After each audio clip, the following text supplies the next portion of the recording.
Put God first. Put God first in everything you do. Everything that you think you see in me, everything that I've accomplished, everything that you think I have, and I have a few things, everything that I have is by the grace of God. Understand that. It's a gift.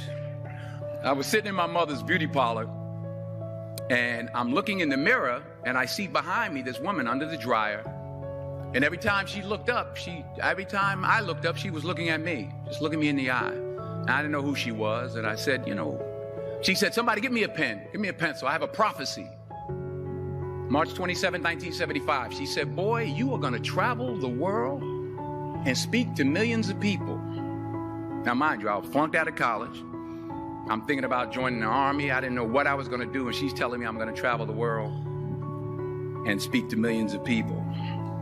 Well, I have traveled the world, and I have spoke to millions of people.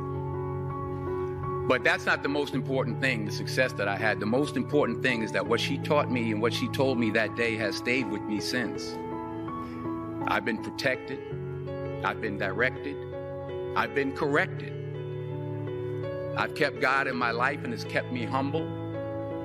I didn't always stick with him, but he always stuck with me. So stick with him in everything you do. If you think you want to do what you think I've done, then do what I've done and stick with God. Number 2, fail big. That's right. Fail big. Today's the beginning of the rest of your life, and it can be very frightening. It's a new world out there. It's a mean world out there, and you only live once. So do what you feel passionate about. Take chances. But don't be afraid to go outside the box. Don't be afraid to think outside the box. Don't be afraid to fail big, to dream big. But remember, dreams without goals are just dreams. And they ultimately fuel disappointment. So have dreams, but have goals. And understand that to achieve these goals, you must apply discipline and consistency. In order to achieve your goals, you must apply discipline, which you have already done, and consistency every day, not just on Tuesday and miss a few days. You have to work at it every day. You have to plan every day. You've heard the saying, we don't plan to fail, we fail to plan. Hard work works. Working really hard is what successful people do.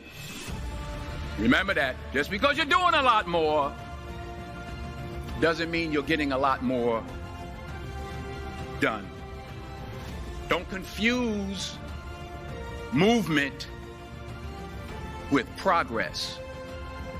My mother told me, she said, yeah, because you can run in place all the time and never get anywhere. So continue to strive, continue to have goals, continue to progress. You'll never see a U-Haul behind a hearse.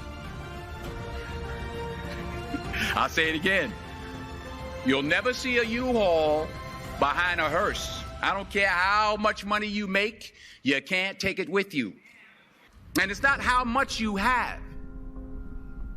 It's what you do with what you have. We all have different talents. Some of you will be doctors, some lawyers, some scientists, some educators, some nurses. The most selfish thing you can do in this world is help someone else. Why is it selfish? Because the gratification, the goodness that comes to you, the good feeling that I get from helping others, nothing's better than that. Nothing's better than that. Not jewelry, not big house I have, not the cars, but it's the joy. That's where the joy is, in helping others. That's where the success is, in helping others. Finally, I pray that you put your slippers way under the bed tonight. So that when you wake up in the morning, you have to get on your knees to reach them. And while you're down there, say thank you for grace. Thank you for mercy. Thank you for understanding. Thank you for wisdom. Thank you for parents. Thank you for love. Thank you for kindness. Thank you for humility. Thank you for peace. Thank you for prosperity. Say thank you in advance for what's already yours. It's how I live my life. That's why I am, one of the reasons why I am today. Say thank you in advance for what is already yours. True desire in the heart for anything good is God's proof to you, sent beforehand to indicate that it's yours already. I'll say it again.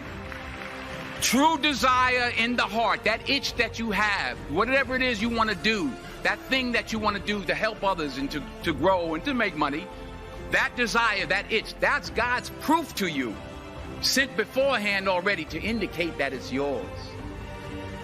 And anything you want good, you can have. So claim it. Work hard to get it. When you get it, reach back. Pull someone else up. Each one, teach one. Don't just aspire to make a living. Aspire to make a difference.